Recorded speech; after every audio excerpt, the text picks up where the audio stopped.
দুটা বছৰ হওঁতে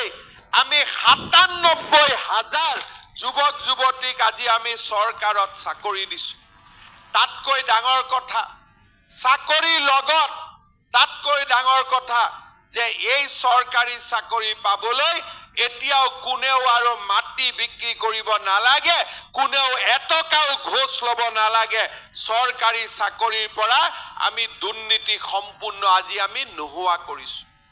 ৯৭,০০০ চাকৰি হৈ গল আৰু ৩,০০০ চাকৰি দিলেই মোৰ দায়িত্ব শেষ হয় কিন্তু মই সিদ্ধান্ত লৈছো যে যেতিয়ালৈকে অসমত নিবনুৱা যুৱক যুৱতী থাকিব আমাৰ দায়িত্ব কেতিয়াও শেষ হ'ব নোৱাৰে আৰু সেই কাৰণে এই ১ লাখ চাকৰি সম্পূৰ্ণ হোৱাৰ লগে লগে আৰু ৩৫,০০০ চাকৰিৰ বিজ্ঞাপন আমি মুকলি কৰি দিছো যে আৰু ৩৫,০০০ ল'ৰা ছোৱালীয়ে চৰকাৰী চাকৰি পাব আজি যেতিয়া মই কৰবাত যাওঁ ল'ৰা ছোৱালীবিলাকে মোক সোধে দাদা পুলিচৰ দৌৰ কেতিয়া হ'ব তেতিয়া মই কওঁ জুলাই মাহত হ'ব অৰ্থাৎ ল'ৰাবিলাকে আজি ছোৱালীবিলাক আজি আশাত তেওঁলোক এটা আশাৰ অসম দেখিবলৈ পাইছে গধূলি আড্ডা মাৰিব নালাগে আগতে ল'ৰা ছোৱালীবিলাকে বজাৰত ৰাতি গধূলি আড্ডা মাৰিছিল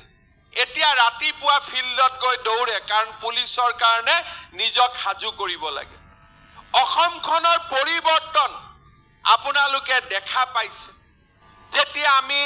আমাৰ ৰাজ্যত অৰুণোদয় আঁচনি আৰম্ভ কৰিছিলো তেতিয়া মানুহে কৈছিলে যে এইবিলাক ইলেকশ্যনৰ আগত ভেলকি দি আছে ইলেকশ্যনৰ পিছত আঁচনি শেষ হৈ যাব ১৮ লাখ মানুহেদি আমি অৰুণোদয় আৰম্ভ কৰিছিলো ইলেকশ্যন শেষ হল বিৰোধীৰ মতে আঁচনি বন্ধ হৈ যাব লাগিছিল আঁচনিটো বন্ধ নহলেই ১৮ লাখৰ জাগাত আজি ২৭ লাখ পৰিয়ালে অৰুণোদয় আঁচনি লাভ কৰিছে বঙাইগাঁও জিলাত ৫৬,০০০ পৰিয়ালে আজি অৰুণোদয় আঁচনি লাভ কৰিছে এতিয়া আমি সিদ্ধান্ত লৈছো যে এই বছৰ আৰু ৩ লাখ ব্যক্তিলৈকে আমি অৰুণোদয় আঁচনি আগবঢ়াম মই কেতিয়া কৰিব পাৰো মই নাজানো কিন্তু মোৰ মনত এটা ইচ্ছা আছে লাহে লাহে আমি আগবাঢ়ি গৈ থাকিম বহুত মহিলাই কয় দাদা অৰুণোদয় পোৱা নাই যেতিয়া মই সুধো ৰেচন কাৰ্ড আছে নাই বোলে ৰেচন কাৰ্ড আছে অৰুণোদয় আছে নাই অৰুণোদয় নাই এতিয়া আমি লাহে লাহে কলৈকে গৈ আছো যে যিমান পৰিয়ালৰ ঘৰত ৰেচন কাৰ্ড থাকিব সকলোৱে ৰেচন কাৰ্ডৰ নামতে অৰুণোদয়ও লগে লগে পাব এই ৰাস্তাত আমি আগুৱাই গৈছো এবছৰ লাগিব ২ বছৰ লাগিব ৩ বছৰ লাগিব মই ক'ব নোৱাৰো কিন্তু এই ৰাস্তা দি আমি আগুৱাই গৈছো যে এটা পৰিয়ালত এখন ৰেচন কাৰ্ড থাকিব ৰেচন কাৰ্ড থাকা মানে আমি বিনামূল্যৰ চাউল পালো যদি ৰেচন কাৰ্ড আছে তাত উজ্বলা গেছো থাকিব তাৰ মানে বজাৰতকৈ ৩০০ টকা কম দামত আমি গেছৰ সিলিন্ডাৰ পালো আৰু যদি ৰেচন কাৰ্ড আছে চাউল পালো গেছ পালো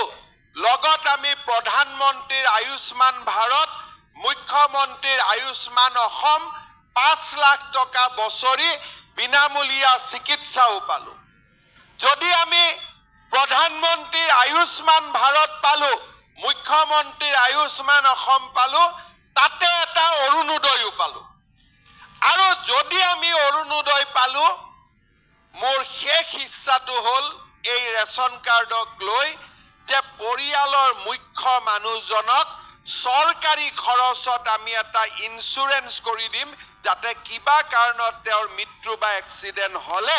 সেই পৰিয়ালটোৱে যাতে